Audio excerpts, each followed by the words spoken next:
तर मी आली रतांब्याच्या बागेत मस्त. तर आमच्या वेंगुर्ला साईड याला भिरडा म्हणतात आणि शुद्ध मराठी भाषेत कोकम म्हणतात.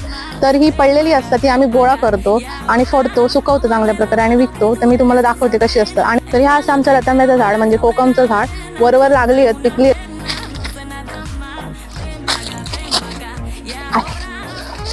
ही अशी पडलेली असते ती. ही माकडाने अर्धी खालेली आहे. ओके तो काय कच्ची असतानाची फळा. हे बघा हे पिकल्यावर असे असतात. ते वेचून आणली आहेत. आता आम्ही ते फोडूचा कार्यक्रम चालू करतो. असे बी असतात. ह्यांका रखा लावली जाता. ह्यांका आम्ही सोला म्हणतो. पण ही खावची नाही, ही विकूची आहेत. झाडावरनं काढतो आणि नंतर ते फोडून चांगल्या प्रकारे प्रोसेस करून आम्ही ती आमसूल बनवतो. पण हे असतं तो आम्ही विकतो. पडलेली असतात ती. सुकलेल्या सोलांचा 350 रुपये म्हणजे सीझन असता. याचो रतांब्याचो, काजूचो. आमका ही झाडा एक्स्ट्रा इन्कम देतात साईड वाईज.